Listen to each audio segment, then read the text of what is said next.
안녕하세요. 기타가 본업인 기본남입니다. 오늘은 제가 최근에 구매한 프랙탈 AXE FX2 XL 플러스 버전 가지고 라이브에서 가장 많이 쓰는 세팅 하나를 보여드리려고 합니다.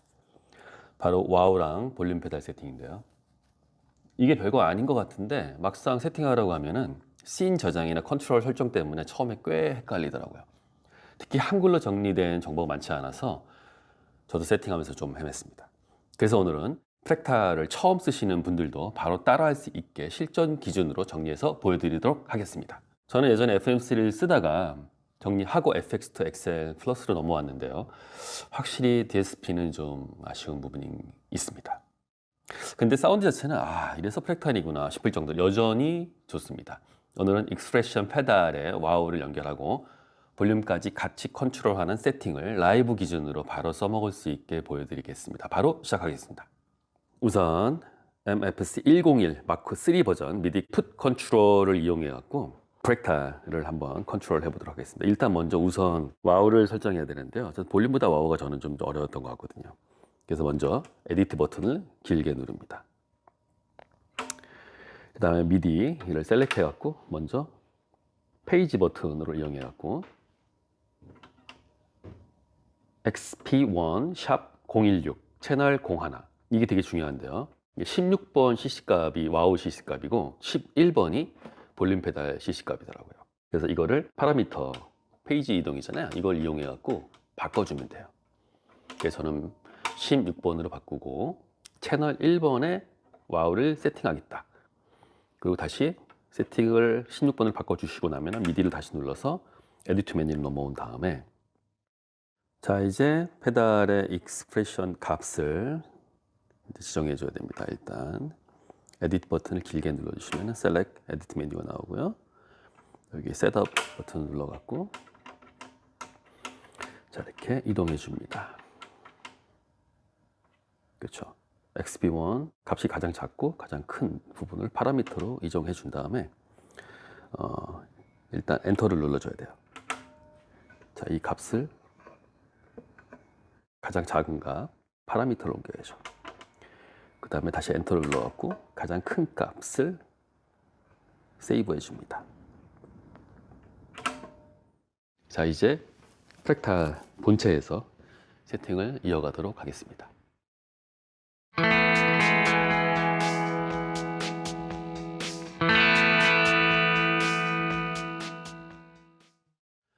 자 한번 와우를 본체에서 세팅을 해보도록 하겠습니다. 일단 레이아웃에 들어가갖고 와우를 저는 선택해야겠죠. 와우를 에디트 누릅니다. 자 이제 타입에서 컨트롤로 들어가갖고 엔터를 누르죠. 자 먼저 소스를 1번으로 설정을 해야 합니다. 보면은 굉장히 많은 것들이 이렇게 보이는데 그렇죠. LFO도 있고 굉장히 많은 것들이 보여지네요. 피치도 있고요. 자 소스를 1번으로 선택한 후에 아래로 내려옵니다. 이렇게 내려오게 되죠. 자 이 부분을 어떤 영상에서는 이렇게 업으로 해놓는 경우도 있는데 저는 그냥 슬로우로 해놓고 해도 그 느낌은 저는 괜찮은 것 같아요.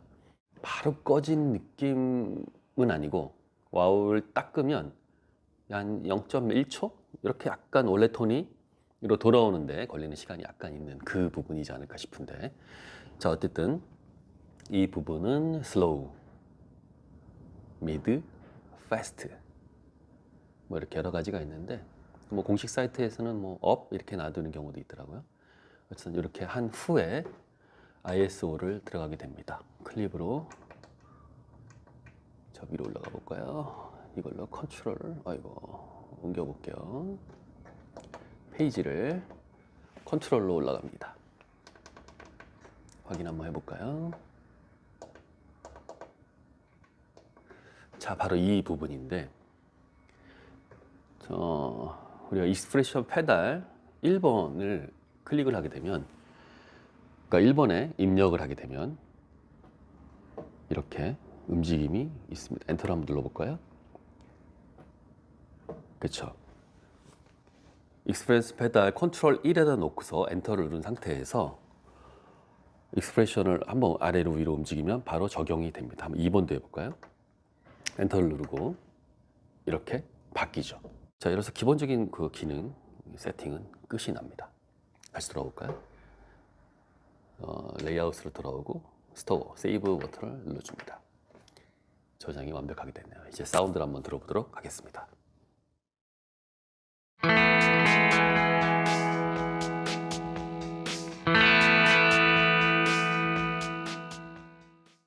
자, 이번에는 와우 페달 소리를 한번 들어보도록 하겠습니다. 피크는 항상 어디로 도망가는 걸까요? 분명히 방금 전에 손에 있었는데. 자, 지금 사용할 기타는 결혼하기 전에 와이프가 낙원에 가서 샀던 그레스루츠 레스폴 모델입니다. 저는 이상하게 이 모델이 그렇게 좋아요. 좋은 기타 놔두고 항상 이 기타를 쓰냐고 하는데 저는 이 기타가 너무 좋습니다. 그냥 편해요. 너무 편해요. 픽업은 제가 어렸을 때 좋아했던 덕 알드리치 모델로 교체를 한 상태입니다. 뭐 나중에 제가 갖고 있는 기타들도 리뷰를 하겠지만 현재로서는 요 기타, 요 픽업으로 한번 프랙탈 FX2XL 플러스 버전을 테스트를 하려고 합니다.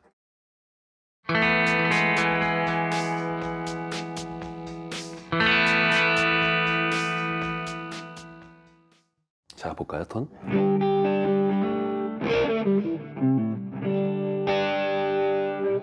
와우, 진짜 톤 죽이지 않나요? 진짜 깜짝깜짝 놀랐는데.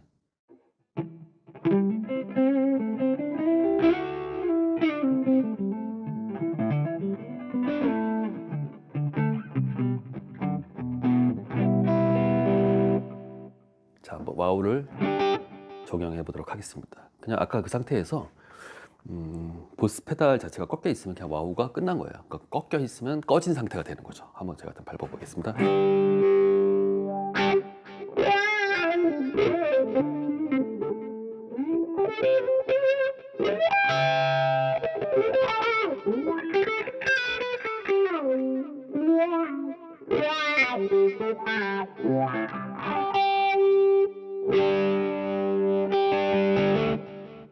그리고 어브라면 바로 톤이 바뀝니다.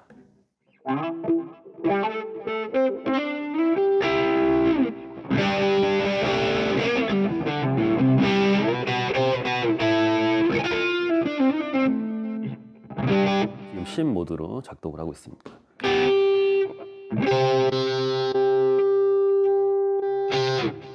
뭐 중간에 텀 안 생기고 깔끔하게 잘 이동합니다. 프리셋 모드는 끊어지는 느낌이 좀 있거든요, 확실히. 근데 한번 해볼까요?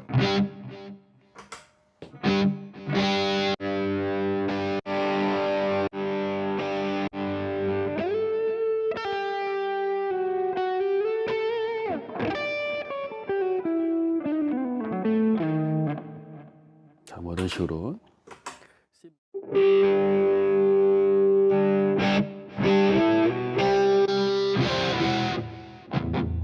한 번 더 하겠습니다. 씬 모드는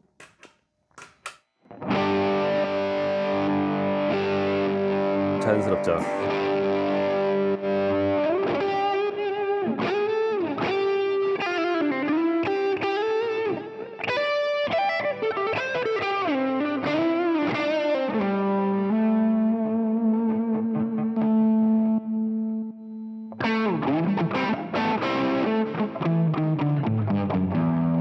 참,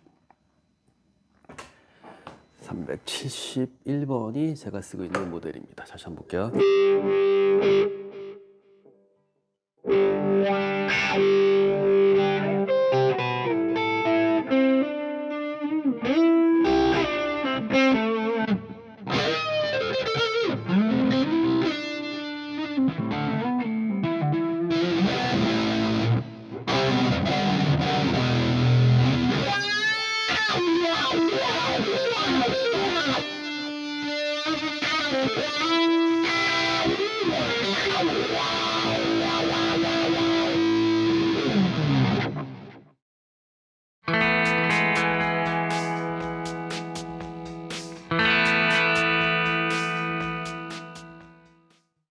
지금 이 프랙탈 FX2 XL 플러스 같은 경우는 기본적으로 씬이 2가지 정도밖에 지원하지 않기 때문에 씬 모드가, 그래서 저 같은 경우는 씬의 볼륨, 확장, 개인값 이런 걸로 나눠서 지금 사용을 하고 있습니다. 뭐 1번은 거의 클린, 약간 오버, 좀 더 오버, 그다음 백킹, 그다음에 솔로. 씬 5번이 아마 그런 식으로 등록이 되어 있을 겁니다. 그래서 라이브 시에 클린 톤이나 백킹 톤이나 솔로 톤을 씬 모드로 구별할 수 있게. 다만 최대의 단점은 DSP가 워낙 약하기 때문에 CPU가 90%를 넘어가면 씬 자체가 먹질 않아요. 80%대 CPU를 어느 정도 유지를 하고 있어야 씬 모드가 적용이 되고 편하게 쓸 수 있게 되는 거죠. 그래서 저 같은 경우 지금 코러스, 페이저, 트레몰러, 와우, 그다음에 드라이브, 리버브, 그다음에 딜레이까지 쓰고 있는데 컴프도 원래 썼었고 근데 사용을 못 하고 있어요. CPU 때문에. 다만 현명하게 잘 세팅해서 쓰면은 충분히 얼마든지 사용할 수 있기 때문에 저는 굉장히 추천하고 있습니다. 여기서 또 중요한 거는 CPU를 최소한으로 줄이는 방법은 일단 딜레이나 리버브도 다 모노로 바꿔주는 거죠. 그럼 한 개라도 더 쓸 수 있으니까 훨씬 이득이지 않을까 싶은데, DSP가 적어서 아쉽긴 하지만 훌륭한 톤을 갖고 있는 프랙탈이기 때문에 그 훌륭한 톤으로 멋진 라이브를 하시길 바랍니다.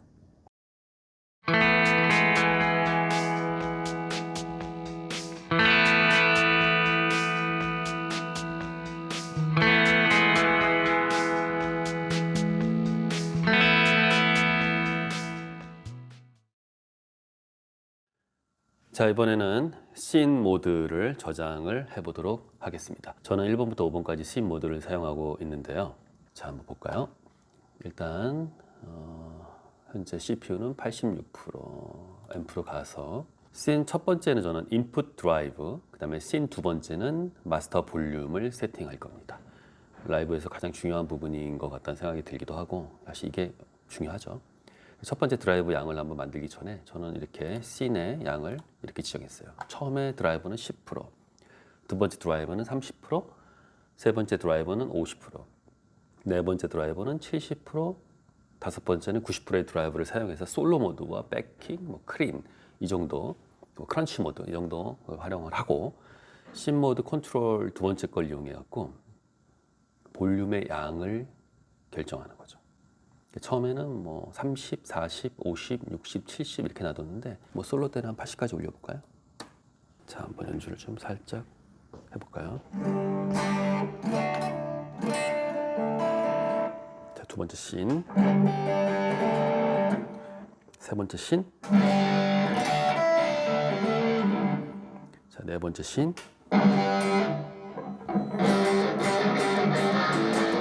다섯 번째 씬,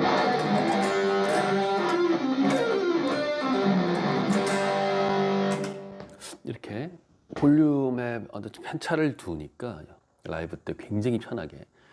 여기서 제일 중요한 거는 CPU 값이죠. 그래서 제가 지금 페이저, 리버브, 딜레이, 코러스, 트레멀러, 캡, 그다음에 앰프, 게이트, 와와, 드라이브를 다 쓰고 있는데 적은 숫자는 아니지만 요즘에 FX3나 기타 등등을 보면은 사실 턱없는 숫자이긴 하죠. 하지만 톤이 정말 예술입니다. 자, 이렇게 씬 모드를 저장할 수 있습니다. 다시 한번 볼까요? 다시 빠르게 복습해 볼까요? 앰프를 클릭하고 그 다음에 인풋 드라이브 양을 씬 1에 지정을 합니다. 하나, 둘, 셋, 넷, 다섯, 10, 30, 50, 70, 90. 그 다음에 두 번째는 마스터 볼륨의 양이죠. 30, 40, 50, 60, 80 이런 식으로. 마지막에 솔로를 쓸 거니까 처음에는 클린톤 정도 약간의 오버가 걸린 그런 플레이 할 거니까 볼륨의 양이나 드라이브의 양을 최소한으로 줄이는 거죠. 자, 이렇게 세팅을 한 후에 다시 앰프로 돌아가서 첫 번째 씬, 이 인풋 드라이브 오른쪽을 클릭하게 되면 씬이 딱 2개밖에 없어요. 그 씬 중에 하나를 클릭하고 그 다음에 씬의 양을 정하죠. 가장 작은 것, 가장 큰 거의 양을 1과 7 정도로 저는 선택을 했습니다. 그러니까 풀 드라이브는 아니라는 얘기죠. 자, 이렇게 지정을 해놓고 컨트롤 가서 씬의 양을 플레이를 해보면 그 양만큼, 그 볼륨의 양, 그러니까 값의 양만큼 플레이가 된다는 거죠. 두 번째 마찬가지죠. 볼륨이죠. 앰프를 클릭해서 오른쪽 마스터 볼륨을 들어가 보면 여기도 똑같아요. 여기 볼륨 같은 경우는 0부터 10까지인데 저는 볼륨은, 그러니까 게인은 70% 정도까지 쓰고 볼륨은 100% 쓰는 거를 원칙으로 하고 있습니다. 이거는 편의에 의해서 본인들이 바꿔 쓸 수도 있어요. 그러니까 게인도 90% 이상 100%쓸 수도 있는 거고, 봤을 때 이렇게 10에서 70% 정도 되는 거죠. 100% 다 쓸 수 있죠. 70% 정도 쓰고 미드를 좀 올려갖고, 그러니까 미드를 조금 올려서 앞으로 좀 튀어나올 수 있게 세팅을 살짝 해준 후에 세이브를 누르고 바로 연주하면은 필요한 것만큼의 씬 모드로 이렇게 바뀌어갑니다. 이런 식으로 바뀌시는 거 보이시죠? 드라이브 양하고 마스터 볼륨의 양이 바뀌시는 게 보이시죠? 자, 오늘 기본남 씬 모드였습니다. 감사합니다.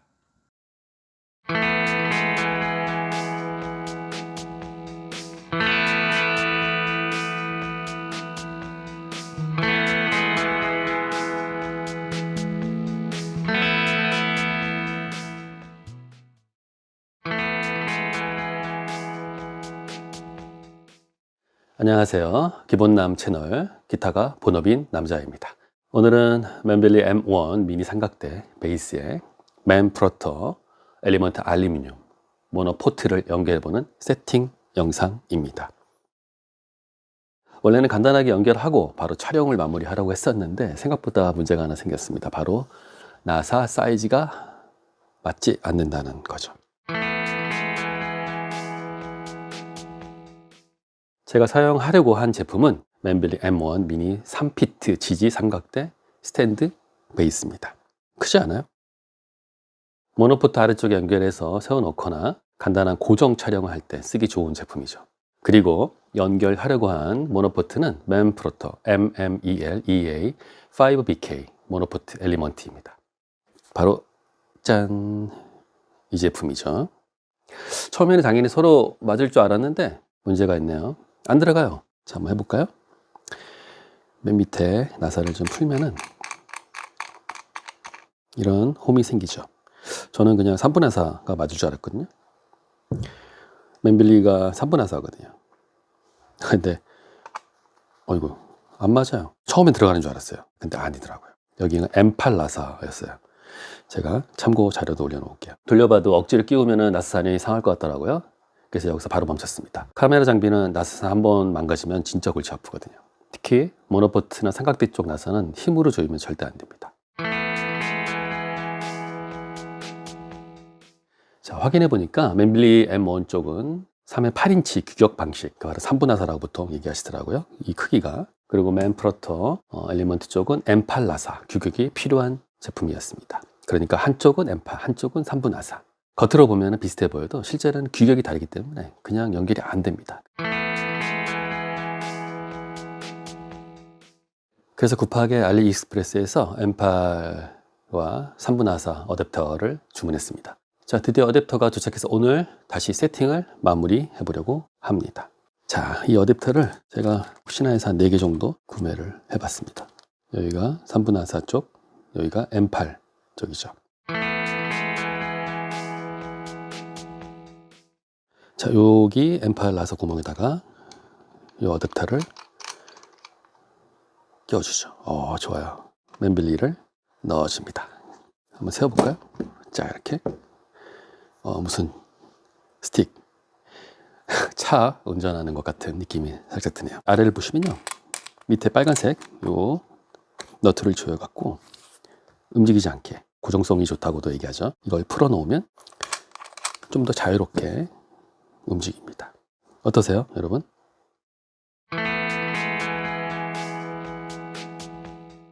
직접 세팅해 보니까 이 조합은 생각보다 괜찮습니다. 펼치면 모노포트 하단 지지대를 쓸 수 있어서 휴대용 촬영 세팅이 도움이 되죠. 맨프로터 엘리먼트 모노포트는 가벼운 편이라서 이런 미니 베이스 조합을 했을 때는 부담이 크지 않습니다. 이렇게 이건 어디까지나 보조 지지대 느낌으로 쓰는 게 안전합니다. 오늘은 맨빌리 M1 미니 삼각대 베이스와 맨프로터 엘리먼트 모노포트 연결 과정에서 생긴 나사 규격 문제, 그리고 M8과 3분 나사 어댑터로 해결하는 방법을 보여드렸습니다.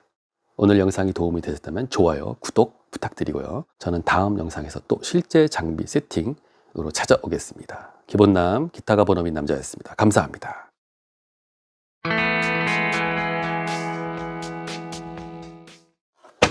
안녕하세요. 기타가 번호빈 남자 기본남입니다. 4G 포켓 와이파이 라우터 SK 데이터 나눠쓰기 유심을 개통해봤습니다. 제가 요 포켓 와이파이 공유기가 필요해갖고 뭐 이래저래 찾다 보니까 알리에서 좀 팔더라고요. 그래서 유심히 지켜보고 있다가 한번 구매를 해봤습니다. 자, 한번 뜯어볼까요? 자, 어떠신가요?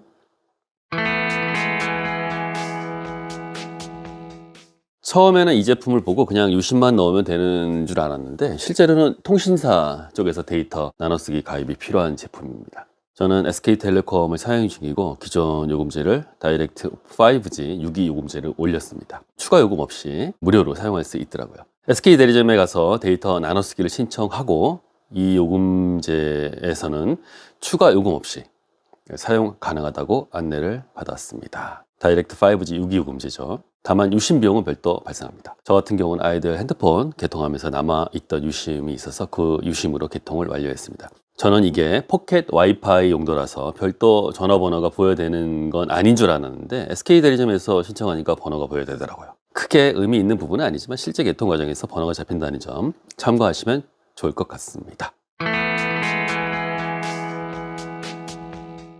한번 열어볼까요? 뒤를 열어보면은 이렇게 배터리 생각나시죠? 예전에 저희가 쓰던 핸드폰에 있는 배터리 한 800 정도 되는 것 같던데요.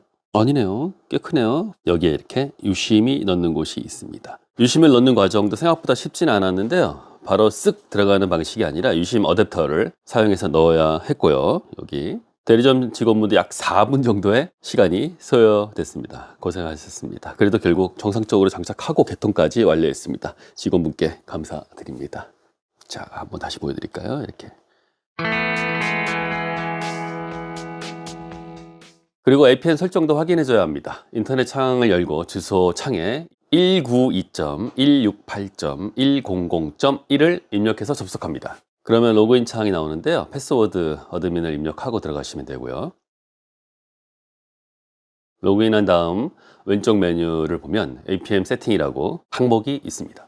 유심이 장착되어 있지 않을 때는 이 항목이 제대로 잡히지 않는다는 겁니다. 처음에 유심이 없이 들어가면 이 부분이 안 보여서 설정이 안 되는 것처럼 느낄 수 있습니다.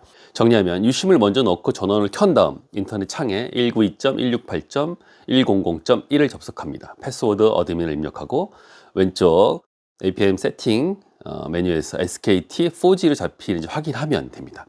설정을 바꾼다면 저장한 뒤 라우터를 재비팅해 주는 게 좋습니다.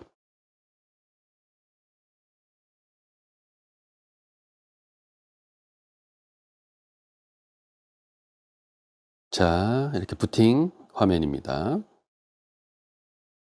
제가 봤을 때는 한 30초는 걸리는 것 같은데요.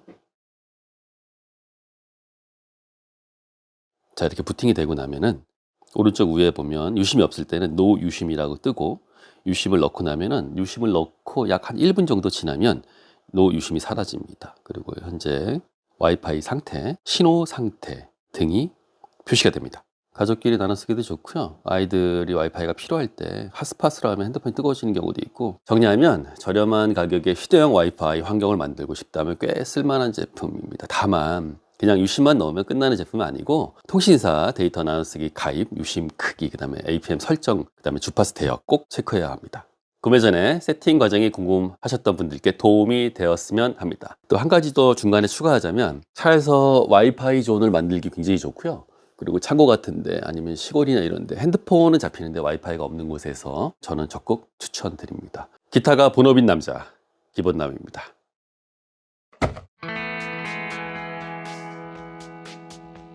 안녕하세요. 기본남 기타가 본업인 남자입니다. 원래 제 채널은 기타, 장비, 벡터 이런 걸 다루는 채널인데요. 오늘은 기타가 아닙니다. 이것도 어떻게 보면 장비죠. 공연 보러 갈 때, 뭐 페스티벌 갈 때, 야외에서 줄을 설 때. 오늘의 5회차 촬영 제품은 다이소에서 5,000원을 주고 구매한 목에 거는 넥밴드 선풍기입니다. 다이소 5,000원 넥밴드 선풍기 한번 가볍게 까보겠습니다.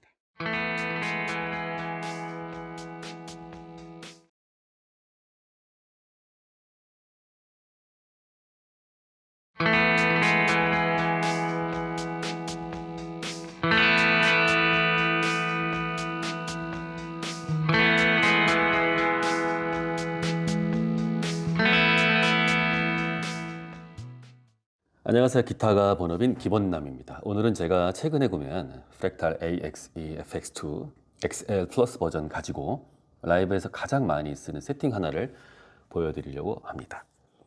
바로 와우랑 볼륨 페달 세팅인데요.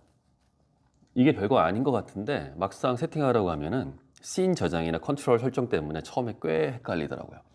특히 한글로 정리된 정보가 많지 않아서 저도 세팅하면서 좀 헤맸습니다. 그래서 오늘은 프랙탈을 처음 쓰시는 분들도 바로 따라할 수 있게 실전 기준으로 정리해서 보여드리도록 하겠습니다. 저는 예전에 FM3를 쓰다가 정리하고 FX2 XL 플러스로 넘어왔는데요. 확실히 DSP는 좀 아쉬운 부분이 있습니다. 근데 사운드 자체는 이래서 프랙탈이구나 싶을 정도로 여전히 좋습니다. 오늘은 익스프레션 페달에 와우를 연결하고 볼륨까지 같이 컨트롤하는 세팅을 라이브 기준으로 바로 써먹을 수 있게 보여드리겠습니다. 바로 시작하겠습니다. 우선 MFC 101 마크 3 버전 미디 풋 컨트롤을 이용해 갖고 프랙탈을 한번 컨트롤 해보도록 하겠습니다. 일단 먼저 우선 와우를 설정해야 되는데요. 볼륨보다 와우가 저는 좀 어려웠던 것 같거든요. 그래서 먼저 에디트 버튼을 길게 누릅니다. 그 다음에 미디를 셀렉트 해갖고 먼저 페이지 버튼으로 이용해갖고 XP1 샵016 채널 01 이게 되게 중요한데요. 16번 CC값이 와우 CC값이고 11번이 볼륨 페달 CC값이더라고요. 그래서 이거를 파라미터 페이지 이동이잖아요. 이걸 이용해갖고 바꿔주면 돼요. 그래서 저는 16번으로 바꾸고 채널 1번에 와우를 세팅하겠다. 그리고 다시 세팅을 16번을 바꿔주시고 나면 미디를 다시 눌러서 에디트 메뉴를 넘어온 다음에 자 이제 페달의 익스프레션 값을 지정해 줘야 됩니다. 일단 에디트 버튼을 길게 눌러주시면 셀렉트 에디트 메뉴가 나오고요. 여기 셋업 버튼 눌러갖고 자 이렇게 이동해 줍니다. 그렇죠. XP1 값이 가장 작고 가장 큰 부분을 파라미터로 이동해 준 다음에 일단 엔터를 눌러줘야 돼요. 자, 이 값을 가장 작은 값 파라미터로 옮겨야죠. 그 다음에 다시 엔터를 눌러갖고 가장 큰 값을 세이브해 줍니다. 자, 이제 프랙탈 본체에서 세팅을 이어가도록 하겠습니다.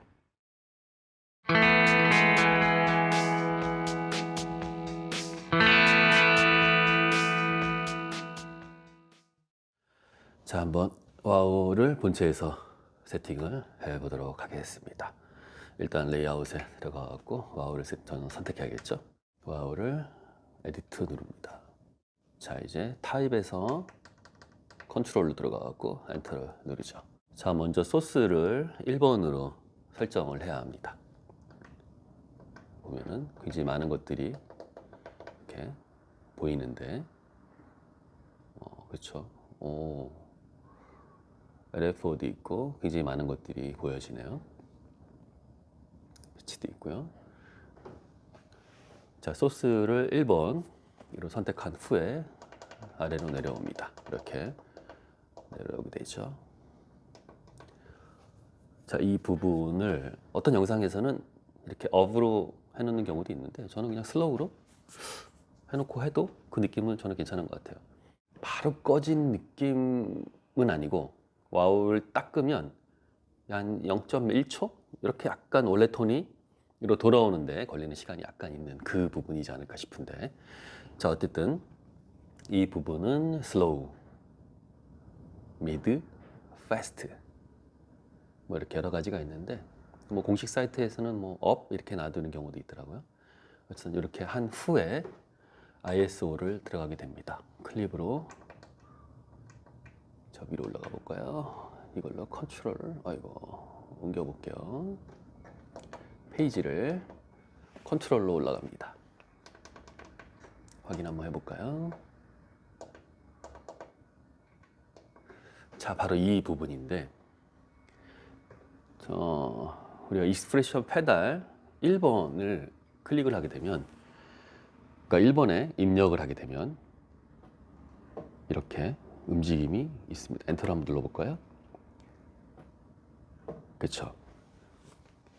익스프레스 페달 컨트롤 1에다 놓고서 엔터를 누른 상태에서 익스프레션을 한번 아래로 위로 움직이면 바로 적용이 됩니다. 한번 2번도 해볼까요? 엔터를 누르고 이렇게 바뀌죠. 자, 이래서 기본적인 그 기능 세팅은 끝이 납니다. 다시 돌아올까요? 레이아웃으로 돌아오고 스토어, 세이브 버튼을 눌러줍니다. 저장이 완벽하게 됐네요. 이제 사운드를 한번 들어보도록 하겠습니다.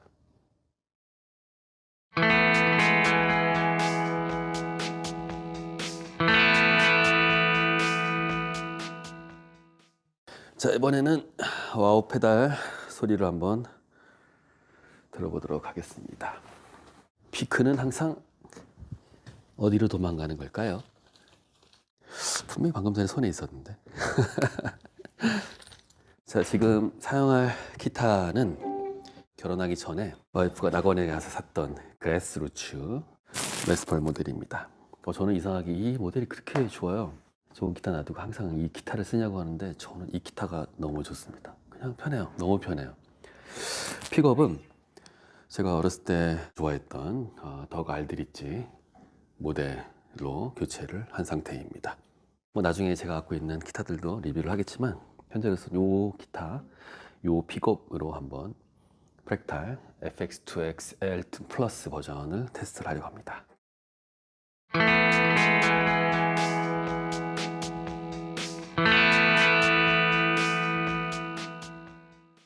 자, 볼까요, 톤?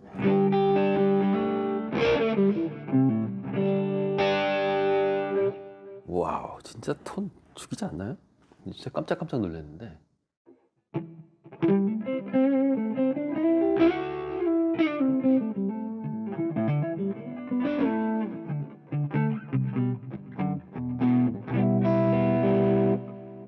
자, 한번 와우를 적용해 보도록 하겠습니다. 그냥 아까 그 상태에서 보스 페달 자체가 꺾여 있으면 그냥 와우가 끝난 거예요. 그러니까 꺾여 있으면 꺼진 상태가 되는 거죠. 한번 제가 일단 밟아보겠습니다.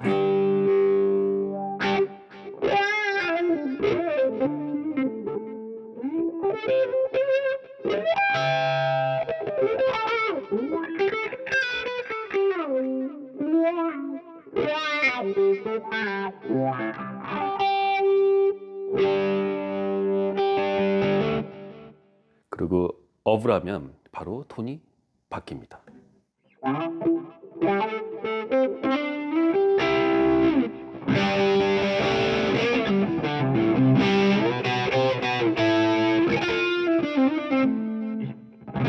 지금 쉼 모드로 작동을 하고 있습니다.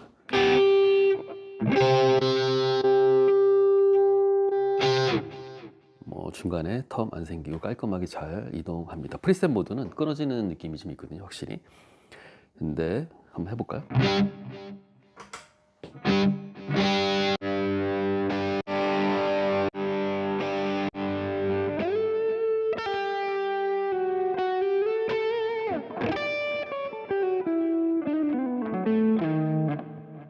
자, 뭐 이런 식으로.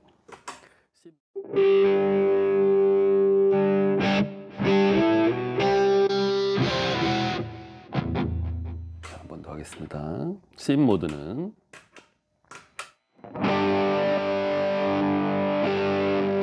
자연스럽죠.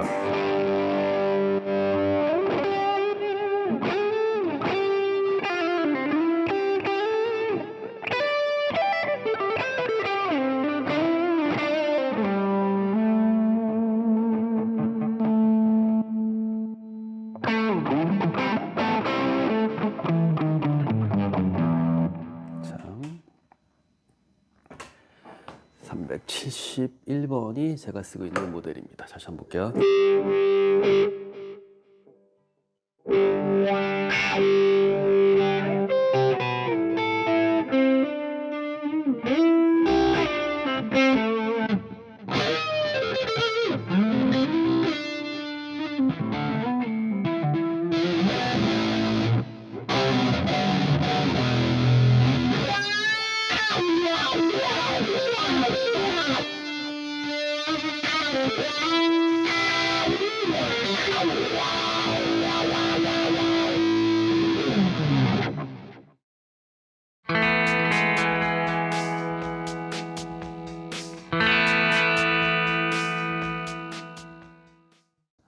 지금 이 프랙탈 FX2 XL 플러스 같은 경우는 기본적으로 씬이 2가지 정도밖에 지원하지 않기 때문에 씬 모드가, 그래서 저 같은 경우는 씬의 볼륨, 확장, 개인값 이런 걸로 나눠서 지금 사용을 하고 있습니다. 뭐 1번은 거의 클린, 약간 오버, 좀 더 오버, 그다음 백킹, 그다음에 솔로. 씬 5번이 아마 그런 식으로 등록이 되어 있을 겁니다.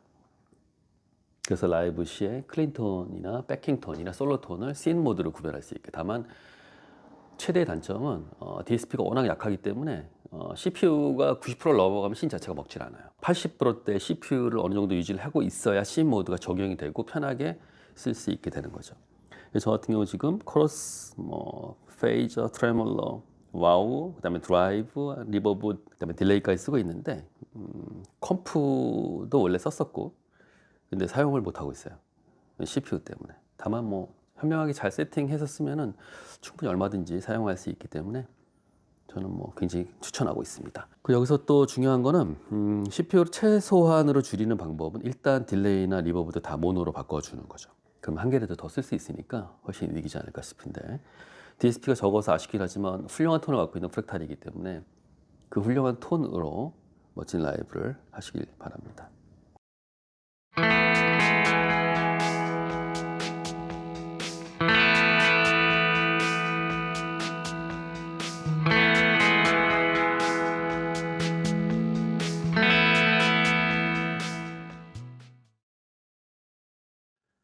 자, 이번에는 씬 모드를 저장을 해보도록 하겠습니다. 저는 1번부터 5번까지 씬 모드를 사용하고 있는데요. 자, 한번 볼까요? 일단 현재 CPU는 86%, 앰프로 가서 씬 첫 번째는 저는 인풋 드라이브, 그 다음에 씬 두 번째는 마스터 볼륨을 세팅할 겁니다.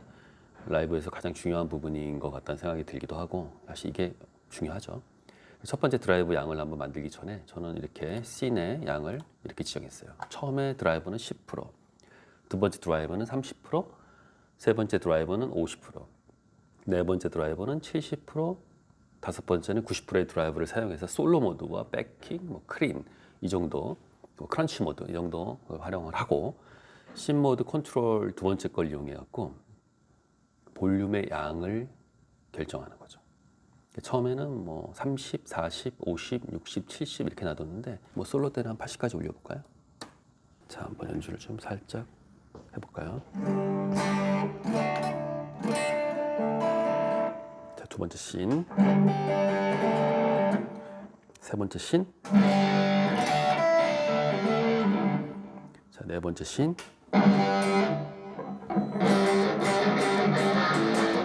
다섯 번째 씬,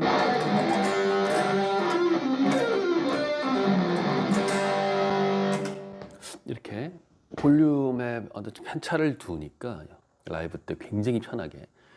여기서 제일 중요한 거는 CPU 값이죠. 그래서 제가 지금 페이저, 리버브, 딜레이, 코러스, 트레멀러, 캡, 그다음에 앰프, 게이트, 와와, 드라이브를 다 쓰고 있는데 적은 숫자는 아니지만 요즘에 FX3나 기타 등등을 보면은 사실 턱없는 숫자이긴 하죠. 하지만 톤이 정말 예술입니다.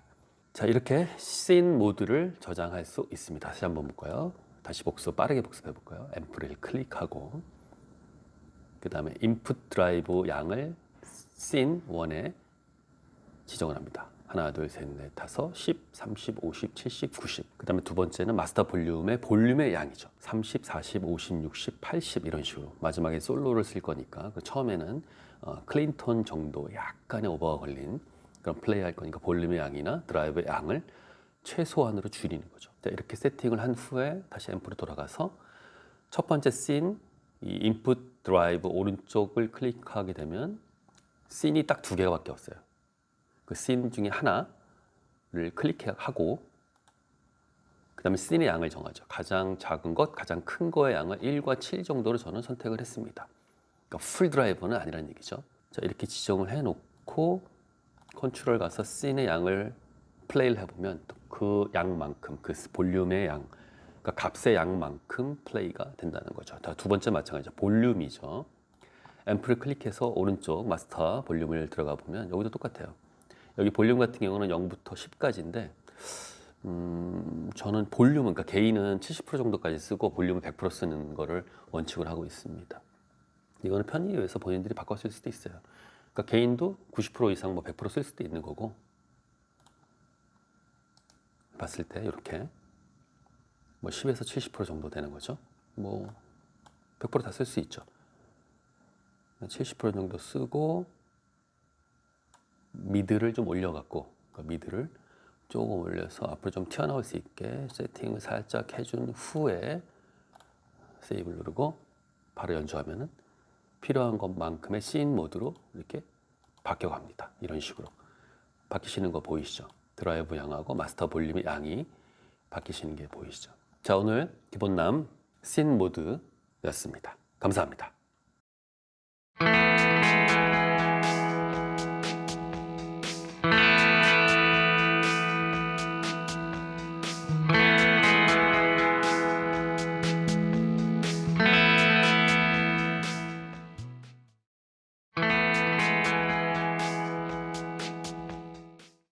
안녕하세요. 기본남 채널 기타가 본업인 남자입니다.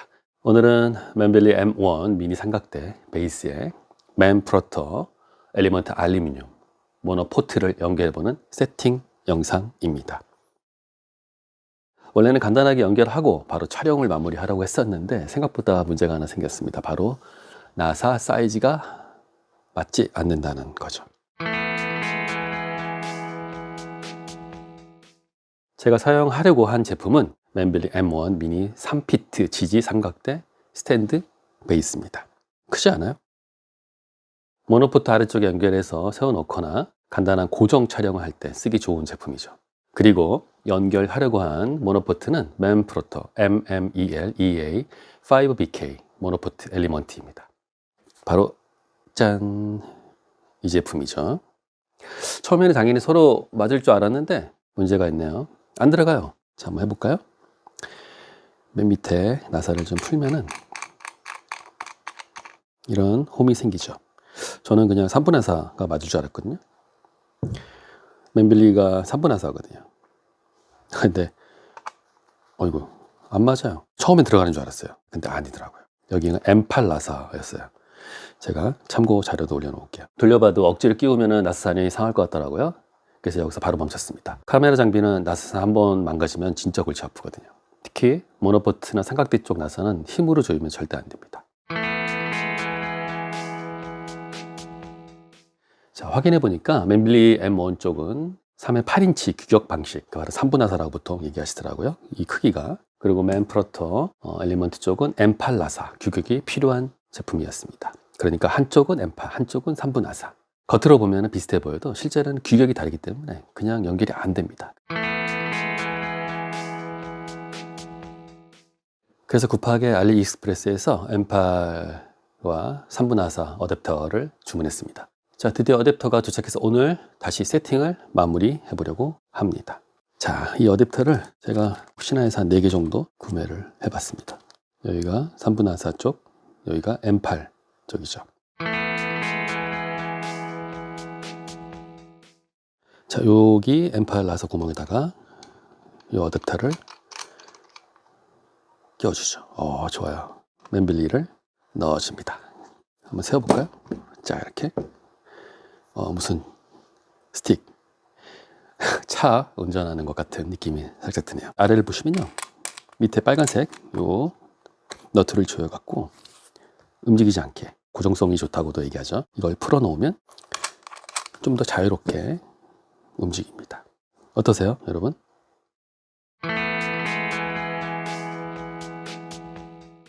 직접 세팅해 보니까 이 조합은 생각보다 괜찮습니다. 펼치면 모노포트 하단 지지대를 쓸 수 있어서 휴대용 촬영 세팅이 도움이 되죠. 맨프로터 엘리먼트 모노포트는 가벼운 편이라서 이런 미니 베이스 조합을 했을 때는 부담이 크지 않습니다. 이렇게. 이건 어디까지나 보조 지지대 느낌으로 쓰는 게 안전합니다. 오늘은 맨빌리 M1 미니 삼각대 베이스와 맨프로터 엘리먼트 모노포트 연결 과정에서 생긴 나사 규격 문제, 그리고 M8과 3분 나사 어댑터로 해결하는 방법을 보여드렸습니다.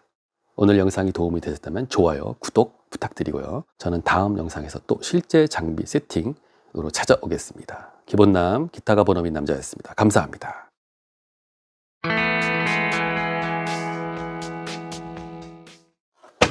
안녕하세요. 기타가 본업인 남자 기본남입니다. 4G 포켓 와이파이 라우터 SK 데이터 나눠쓰기 유심을 개통해봤습니다. 제가 요 포켓 와이파이 공유기가 필요해갖고 뭐 이리저리 찾다 보니까 알리에서 좀 팔더라고요. 그래서 유심히 지켜보고 있다가 한번 구매를 해봤습니다. 자, 한번 뜯어볼까요? 자, 어떠신가요?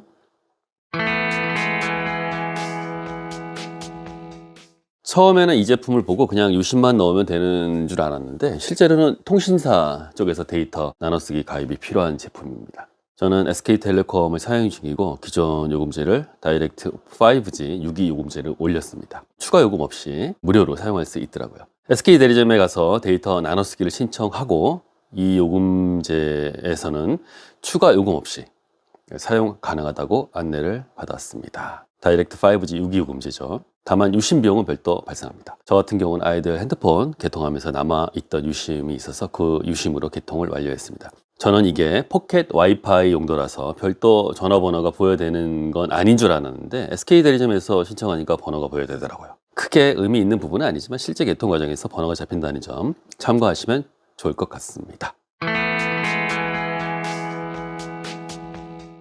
한번 열어볼까요? 뒤를 열어보면은 이렇게 배터리 생각나시죠? 예전에 저희가 쓰던 핸드폰에 있는 배터리 한 800 정도 되는 것 같던데요. 아니네요. 꽤 크네요. 여기에 이렇게 유심이 넣는 곳이 있습니다. 유심을 넣는 과정도 생각보다 쉽진 않았는데요. 바로 쓱 들어가는 방식이 아니라 유심 어댑터를 사용해서 넣어야 했고요. 여기 대리점 직원분들 약 4분 정도의 시간이 소요됐습니다. 고생하셨습니다. 그래도 결국 정상적으로 장착하고 개통까지 완료했습니다. 직원분께 감사드립니다. 자, 한번 다시 보여드릴까요? 이렇게. 그리고 APN 설정도 확인해줘야 합니다. 인터넷 창을 열고 주소 창에 192.168.100.1을 입력해서 접속합니다. 그러면 로그인 창이 나오는데요. 패스워드 어드민을 입력하고 들어가시면 되고요. 로그인한 다음 왼쪽 메뉴를 보면 APM 세팅이라고 항목이 있습니다. 유심이 장착되어 있지 않을 때는 이 항목이 제대로 잡히지 않는다는 겁니다. 처음에 유심이 없이 들어가면 이 부분이 안 보여서 설정이 안 되는 것처럼 느낄 수 있습니다. 정리하면 유심을 먼저 넣고 전원을 켠 다음 인터넷 창에 192.168.100.1을 접속합니다. 패스워드 어드민을 입력하고 왼쪽 APM 세팅 메뉴에서 SKT 4G로 잡히는지 확인하면 됩니다. 설정을 바꾼다면 저장한 뒤 라우터를 재비팅해 주는 게 좋습니다.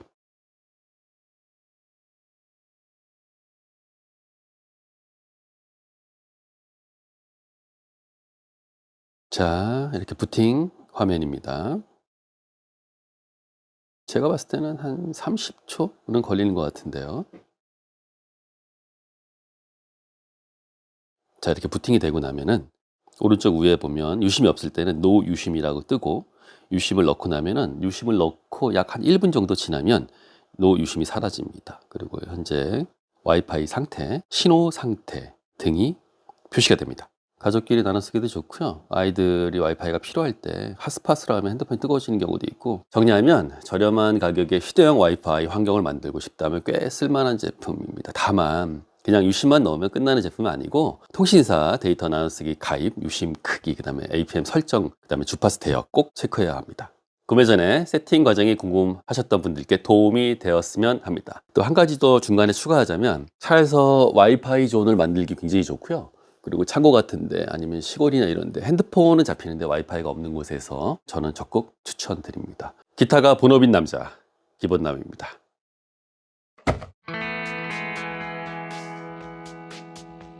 안녕하세요. 기본남 기타가 본업인 남자입니다. 원래 제 채널은 기타, 장비, 벡터 이런 걸 다루는 채널인데요. 오늘은 기타가 아닙니다. 이것도 어떻게 보면 장비죠. 공연 보러 갈 때, 뭐 페스티벌 갈 때, 야외에서 줄을 설 때. 오늘의 5회차 촬영 제품은 다이소에서 5,000원을 주고 구매한 목에 거는 넥밴드 선풍기입니다. 다이소 5,000원 넥밴드 선풍기 한번 가볍게 까보겠습니다.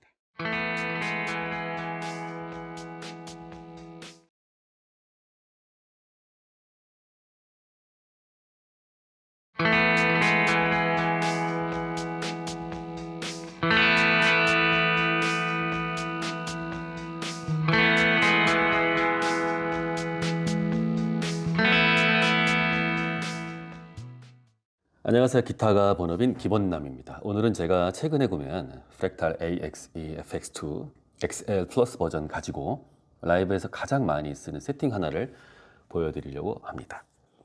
바로 와우랑 볼륨 페달 세팅인데요. 이게 별거 아닌 것 같은데 막상 세팅하라고 하면은 씬 저장이나 컨트롤 설정 때문에 처음에 꽤 헷갈리더라고요. 특히 한글로 정리된 정보가 많지 않아서 저도 세팅하면서 좀 헤맸습니다. 그래서 오늘은 프랙탈을 처음 쓰시는 분들도 바로 따라할 수 있게 실전 기준으로 정리해서 보여드리도록 하겠습니다. 저는 예전에 FM3를 쓰다가 정리하고 FX2 XL 플러스로 넘어왔는데요. 확실히 DSP는 좀 아쉬운 부분이 있습니다. 근데 사운드 자체는 이래서 프랙탈이구나 싶을 정도로 여전히 좋습니다. 오늘은 익스프레션 페달에 와우를 연결하고 볼륨까지 같이 컨트롤하는 세팅을 라이브 기준으로 바로 써먹을 수 있게 보여드리겠습니다. 바로 시작하겠습니다. 우선 MFC 101 마크 3 버전 미디 풋 컨트롤을 이용해 갖고 프랙탈을 한번 컨트롤 해보도록 하겠습니다. 일단 먼저 우선 와우를 설정해야 되는데요. 볼륨보다 와우가 저는 좀 어려웠던 것 같거든요. 그래서 먼저 에디트 버튼을 길게 누릅니다. 그 다음에 미디를 셀렉트 해 갖고 먼저 페이지 버튼으로 이용해 갖고 XP1 샵016 채널 01 이게 되게 중요한데요. 16번 CC값이 와우 CC값이고 11번이 볼륨 페달 CC값이더라고요. 그래서 이거를 파라미터 페이지 이동이잖아요. 이걸 이용해 갖고 바꿔주면 돼요. 그래서 저는 16번으로 바꾸고 채널 1번에 와우를 세팅하겠다. 그리고 다시 세팅을 16번을 바꿔주시고 나면 미디를 다시 눌러서 에디트 메뉴로 넘어온 다음에 자 이제 페달의 익스프레션 값을 지정해 줘야 됩니다. 일단 에디트 버튼을 길게 눌러주시면 셀렉트 에디트 메뉴가 나오고요. 여기 셋업 버튼을 눌러갖고 자 이렇게 이동해 줍니다. 그렇죠. XP1 값이 가장 작고 가장 큰 부분을 파라미터로 이동해 준 다음에 일단 엔터를 눌러줘야 돼요. 자, 이 값을 가장 작은 값 파라미터로 옮겨야죠. 그 다음에 다시 엔터를 눌러갖고 가장 큰 값을 세이브해 줍니다.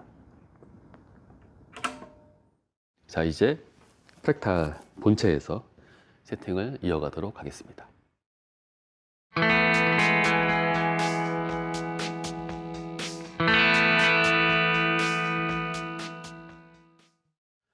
자 한번 와우를 본체에서 세팅을 해보도록 하겠습니다. 일단 레이아웃에 들어가갖고 와우를 저는 선택해야겠죠. 와우를 에디트 누릅니다. 자 이제 타입에서 컨트롤로 들어가갖고 엔터를 누르죠. 자 먼저 소스를 1번으로 설정을 해야 합니다. 보면은 굉장히 많은 것들이 이렇게 보이는데 그렇죠. LFO도 있고 굉장히 많은 것들이 보여지네요. 피치도 있고요. 자 소스를 1번으로 선택한 후에 아래로 내려옵니다. 이렇게 내려오게 되죠. 자 이 부분을 어떤 영상에서는 이렇게 업으로 해놓는 경우도 있는데 저는 그냥 슬로우로 해놓고 해도 그 느낌은 저는 괜찮은 것 같아요. 바로 꺼진 느낌은 아니고 와우를 딱 끄면 한 0.1초 이렇게 약간 원래 톤이로 돌아오는데 걸리는 시간이 약간 있는 그 부분이지 않을까 싶은데 자 어쨌든 이 부분은 슬로우, 미드, 패스트 뭐 이렇게 여러 가지가 있는데 뭐 공식 사이트에서는 뭐 업 이렇게 놔두는 경우도 있더라고요. 어쨌든 이렇게 한 후에 ISO를 들어가게 됩니다. 클립으로 저 위로 올라가 볼까요? 이걸로 컨트롤을 옮겨 볼게요. 페이지를 컨트롤로 올라갑니다. 확인 한번 해볼까요? 자 바로 이 부분인데 우리가 익스프레션 페달 1번을 클릭을 하게 되면 그러니까 1번에 입력을 하게 되면 이렇게 움직임이 있습니다. 엔터를 한번 눌러볼까요? 그렇죠.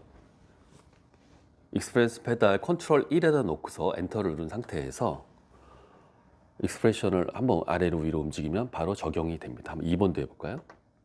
엔터를 누르고 이렇게 바뀌죠. 자, 이래서 기본적인 그 기능 세팅은 끝이 납니다. 다시 돌아올까요? 레이아웃으로 돌아오고 스토어, 세이브 버튼을 눌러줍니다. 저장이 완벽하게 됐네요. 이제 사운드를 한번 들어보도록 하겠습니다.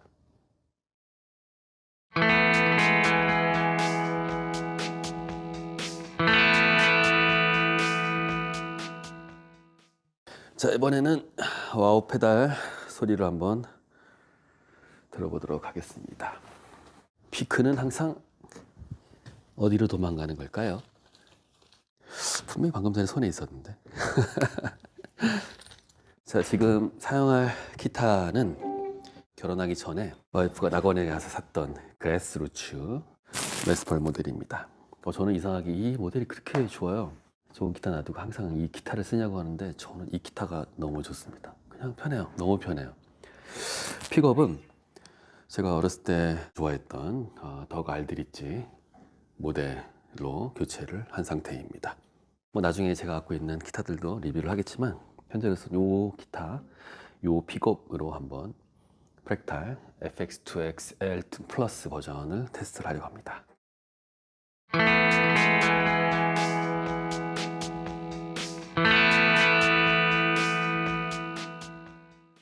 자, 볼까요, 톤?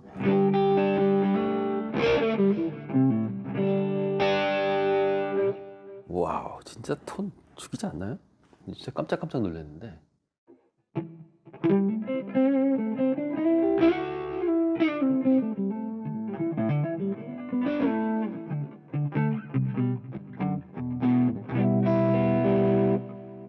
자, 한번 와우를 적용해 보도록 하겠습니다. 그냥 아까 그 상태에서 보스 페달 자체가 꺾여 있으면 그냥 와우가 끝난 거예요. 그러니까 꺾여 있으면 꺼진 상태가 되는 거죠. 한번 제가 밟아 보겠습니다.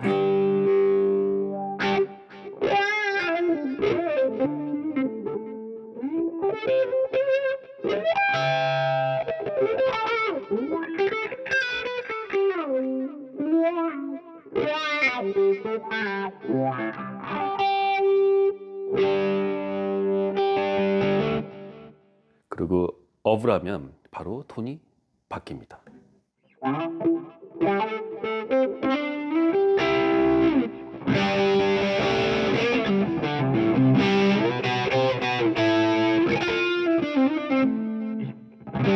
지금 신 모드로 작동을 하고 있습니다.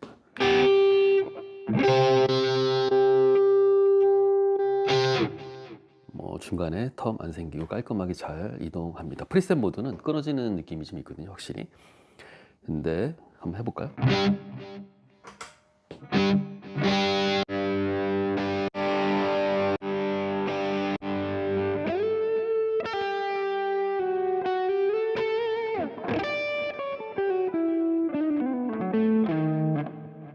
자, 뭐 이런 식으로.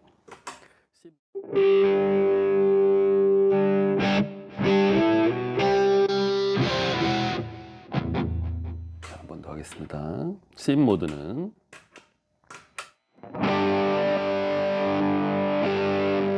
자연스럽죠.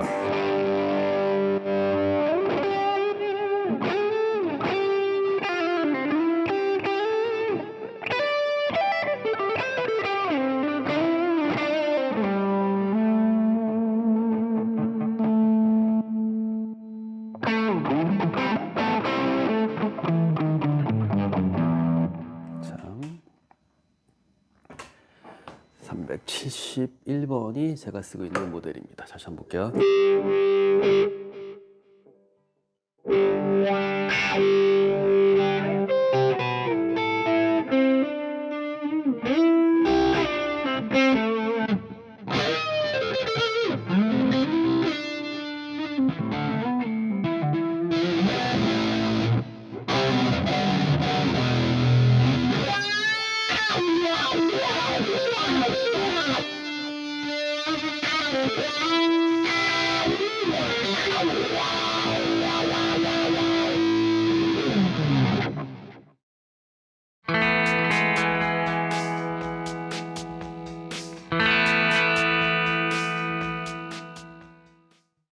지금 이 프랙탈 FX2 XL 플러스 같은 경우는 기본적으로 씬이 2가지 정도밖에 지원하지 않기 때문에 씬 모드가, 그래서 저 같은 경우는 씬의 볼륨, 확장, 개인값 이런 걸로 나눠서 지금 사용을 하고 있습니다. 뭐 1번은 거의 클린, 약간 오버, 좀 더 오버, 그다음 백킹, 그다음에 솔로. 씬 5번이 아마 그런 식으로 등록이 되어 있을 겁니다. 그래서 라이브 시에 클린 톤이나 백킹 톤이나 솔로 톤을 씬 모드로 구별할 수 있게. 다만 최대의 단점은 DSP가 워낙 약하기 때문에 CPU가 90%를 넘어가면 씬 자체가 먹질 않아요. 80%대 CPU를 어느 정도 유지를 하고 있어야 씬 모드가 적용이 되고 편하게 쓸 수 있게 되는 거죠.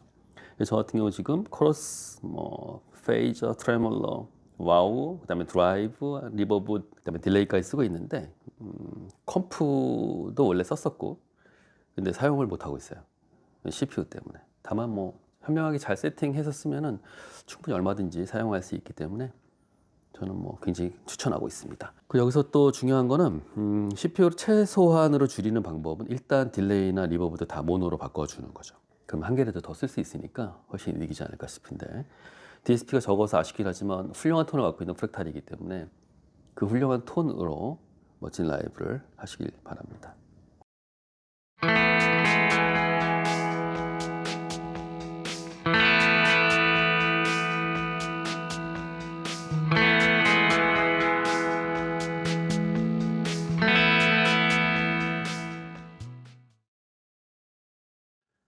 자, 이번에는 씬 모드를 저장을 해보도록 하겠습니다. 저는 1번부터 5번까지 씬 모드를 사용하고 있는데요. 자, 한번 볼까요? 일단 현재 CPU는 86%, 앰프로 가서 씬 첫 번째는 저는 인풋 드라이브, 그 다음에 씬 두 번째는 마스터 볼륨을 세팅할 겁니다. 라이브에서 가장 중요한 부분인 것 같다는 생각이 들기도 하고, 사실 이게 중요하죠.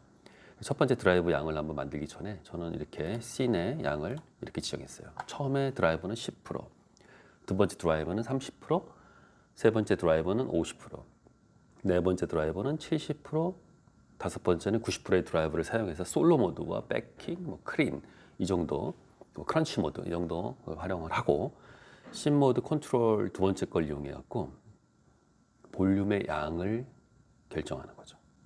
처음에는 뭐 30, 40, 50, 60, 70 이렇게 놔뒀는데 뭐 솔로 때는 한 80까지 올려볼까요? 자, 한번 연주를 좀 살짝 해볼까요? 자, 두 번째 씬, 세 번째 씬, 자, 네 번째 씬,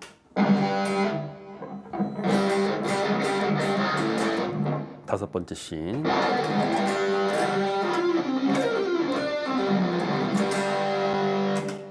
이렇게 볼륨에 편차를 두니까 라이브 때 굉장히 편하게. 여기서 제일 중요한 거는 CPU 값이죠. 그래서 뭐 제가 지금 뭐 페이저, 리버브, 딜레이, 코러스, 트레멀러, 캡, 그다음에 앰프, 게이트, 와와, 드라이브를 다 쓰고 있는데 뭐 적은 숫자는 아니지만 뭐 요즘에 뭐 FX3나 뭐 기타 등등을 보면은 사실 턱없는 숫자이긴 하죠. 하지만 톤이 정말 예술입니다. 자, 이렇게 씬 모드를 저장할 수 있습니다. 다시 한번 볼까요? 다시 빠르게 복습해 볼까요? 앰프를 클릭하고 그 다음에 인풋 드라이브 양을 씬 1에 지정을 합니다. 하나, 둘, 셋, 넷, 다섯, 10, 30, 50, 70, 90. 그 다음에 두 번째는 마스터 볼륨의 양이죠. 30, 40, 50, 60, 80 이런 식으로. 마지막에 솔로를 쓸 거니까 처음에는 클린톤 정도 약간의 오버가 걸린 그런 플레이 할 거니까 볼륨의 양이나 드라이브의 양을 최소한으로 줄이는 거죠. 자, 이렇게 세팅을 한 후에 다시 앰프로 돌아가서 첫 번째 씬, 이 인풋 드라이브 오른쪽을 클릭하게 되면 씬이 딱 두 개밖에 없어요. 그 씬 중에 하나를 클릭하고 그 다음에 씬의 양을 정하죠. 가장 작은 것, 가장 큰 거의 양을 1과 7 정도로 저는 선택을 했습니다. 그러니까 풀 드라이버는 아니라는 얘기죠. 자, 이렇게 지정을 해놓고 컨트롤 가서 씬의 양을 플레이를 해보면 그 양만큼, 그 볼륨의 양, 그러니까 값의 양만큼 플레이가 된다는 거죠. 두 번째 마찬가지죠. 볼륨이죠. 앰프를 클릭해서 오른쪽 마스터 볼륨을 들어가 보면 여기도 똑같아요.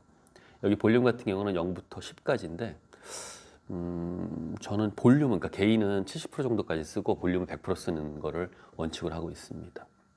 이거는 편의에 의해서 본인들이 바꿨을 수도 있어요. 그러니까 게인도 90% 이상 100%쓸 수도 있는 거고, 봤을 때 이렇게 10에서 70% 정도 되는 거죠.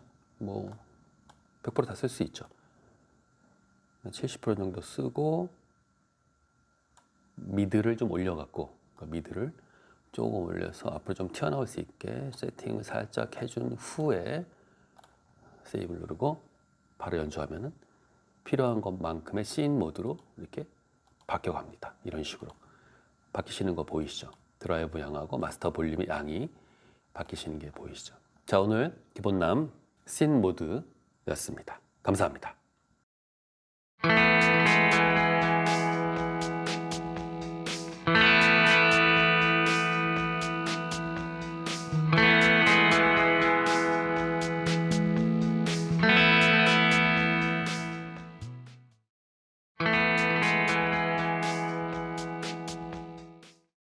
안녕하세요. 기본남 채널 기타가 본업인 남자입니다.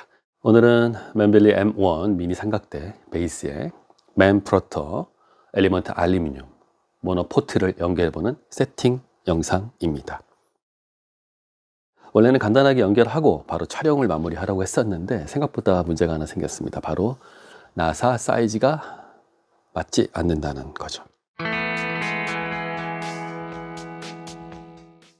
제가 사용하려고 한 제품은 맨빌리 M1 미니 3피트 지지 삼각대 스탠드 베이스입니다. 크지 않아요? 모노포트 아래쪽에 연결해서 세워놓거나 간단한 고정 촬영을 할 때 쓰기 좋은 제품이죠. 그리고 연결하려고 한 모노포트는 맨프로터 MMEL-EA 5BK 모노포트 엘리먼트입니다. 바로 짠! 이 제품이죠. 처음에는 당연히 서로 맞을 줄 알았는데 문제가 있네요. 안 들어가요. 자, 한번 해볼까요? 맨 밑에 나사를 좀 풀면은 이런 홈이 생기죠. 저는 그냥 3분 나사가 맞을 줄 알았거든요. 맨빌리가 3분 나사거든요. 근데 어이구, 안 맞아요. 처음엔 들어가는 줄 알았어요. 근데 아니더라고요. 여기는 M8 나사였어요. 제가 참고 자료도 올려놓을게요. 돌려봐도 억지로 끼우면 나사산이 상할 것 같더라고요. 그래서 여기서 바로 멈췄습니다. 카메라 장비는 나사산 한번 망가지면 진짜 골치 아프거든요. 특히 모노포트나 삼각대 쪽 나사는 힘으로 조이면 절대 안 됩니다. 자, 확인해 보니까 맨빌리 M1 쪽은 3의 8인치 규격 방식, 바로 3분 나사라고 보통 얘기하시더라고요. 이 크기가. 그리고 맨프로터 엘리먼트 쪽은 M8 나사 규격이 필요한 제품이었습니다. 그러니까 한쪽은 M8, 한쪽은 3분 나사. 겉으로 보면 비슷해 보여도 실제로는 규격이 다르기 때문에 그냥 연결이 안 됩니다. 그래서 급하게 알리익스프레스에서 M8와 3분 나사 어댑터를 주문했습니다. 자, 드디어 어댑터가 도착해서 오늘 다시 세팅을 마무리해 보려고 합니다. 자, 이 어댑터를 제가 혹시나 해서 한 4개 정도 구매를 해봤습니다. 여기가 3분 나사 쪽, 여기가 M8 쪽이죠.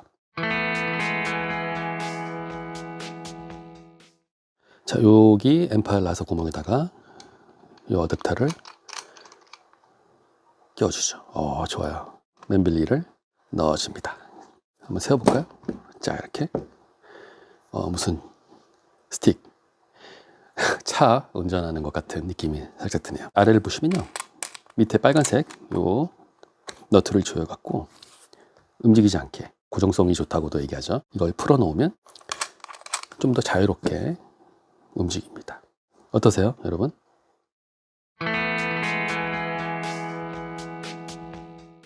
직접 세팅해 보니까 이 조합은 생각보다 괜찮습니다. 펼치면 모노포트 하단 지지대를 쓸 수 있어서 휴대용 촬영 세팅이 도움이 되죠. 맨프로터 엘리먼트 모노포트는 가벼운 편이라서 이런 미니 베이스 조합을 했을 때는 부담이 크지 않습니다. 이렇게. 이건 어디까지나 보조 지지대 느낌으로 쓰는 게 안전합니다. 오늘은 맨빌리 M1 미니 삼각대 베이스와 맨프로터 엘리먼트 모노포트 연결 과정에서 생긴 나사 규격 문제, 그리고 M8과 3분 나사 어댑터로 해결하는 방법을 보여드렸습니다. 오늘 영상이 도움이 되셨다면 좋아요, 구독 부탁드리고요. 저는 다음 영상에서 또 실제 장비 세팅으로 찾아오겠습니다. 기본남 기타가 본업인 남자였습니다. 감사합니다.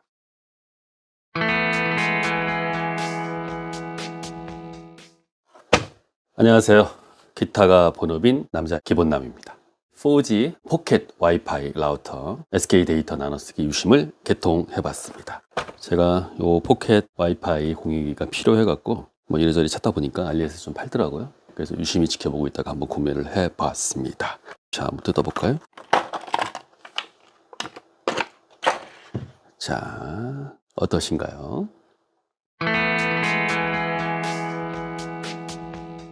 처음에는 이 제품을 보고 그냥 유심만 넣으면 되는 줄 알았는데 실제로는 통신사 쪽에서 데이터 나눠쓰기 가입이 필요한 제품입니다. 저는 SK텔레콤을 사용 중이고 기존 요금제를 다이렉트 5G 6기 요금제를 올렸습니다. 추가 요금 없이 무료로 사용할 수 있더라고요. SK 대리점에 가서 데이터 나눠쓰기를 신청하고 이 요금제에서는 추가 요금 없이 사용 가능하다고 안내를 받았습니다. 다이렉트 5G 6기 요금제죠. 다만 유심 비용은 별도 발생합니다. 저 같은 경우는 아이들 핸드폰 개통하면서 남아있던 유심이 있어서 그 유심으로 개통을 완료했습니다.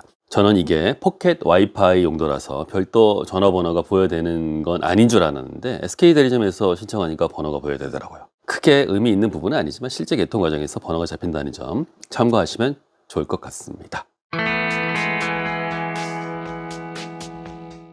한번 열어볼까요? 뒤를 열어보면은 이렇게 배터리 생각나시죠? 예전에 저희가 쓰던 핸드폰에 있는 배터리 한 800 정도 되는 것 같던데요. 아니네요. 꽤 크네요. 여기에 이렇게 유심이 넣는 곳이 있습니다. 유심을 넣는 과정도 생각보다 쉽진 않았는데요. 바로 쓱 들어가는 방식이 아니라 유심 어댑터를 사용해서 넣어야 했고요. 여기 대리점 직원분들 약 4분 정도의 시간이 소요됐습니다. 고생하셨습니다. 그래도 결국 정상적으로 장착하고 개통까지 완료했습니다. 직원분께 감사드립니다. 자, 한번 다시 보여드릴까요? 이렇게. 그리고 APN 설정도 확인해줘야 합니다. 인터넷 창을 열고 주소 창에 192.168.100.1을 입력해서 접속합니다. 그러면 로그인 창이 나오는데요. 패스워드 어드민을 입력하고 들어가시면 되고요. 로그인한 다음 왼쪽 메뉴를 보면 APM 세팅이라고 항목이 있습니다. 유심이 장착되어 있지 않을 때는 이 항목이 제대로 잡히지 않는다는 겁니다. 처음에 유심이 없이 들어가면 이 부분이 안 보여서 설정이 안 되는 것처럼 느낄 수 있습니다. 정리하면 유심을 먼저 넣고 전원을 켠 다음 인터넷 창에 192.168.100.1을 접속합니다. 패스워드 어드민을 입력하고 왼쪽 APM 세팅 메뉴에서 SKT 4G로 잡히는지 확인하면 됩니다. 설정을 바꾼다면 저장한 뒤 라우터를 재부팅해 주는 게 좋습니다.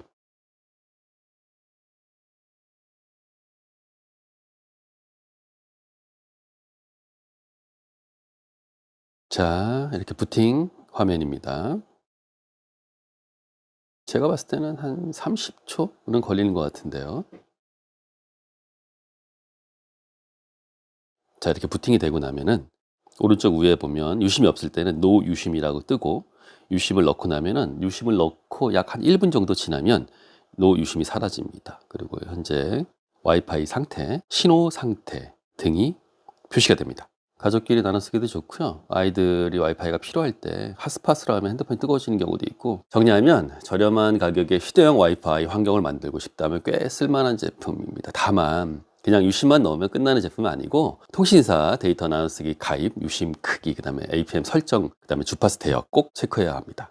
구매 전에 세팅 과정이 궁금하셨던 분들께 도움이 되었으면 합니다. 또 한 가지 더 중간에 추가하자면 차에서 와이파이 존을 만들기 굉장히 좋고요. 그리고 창고 같은데 아니면 시골이나 이런데 핸드폰은 잡히는데 와이파이가 없는 곳에서 저는 적극 추천드립니다. 기타가 본업인 남자 기본남입니다.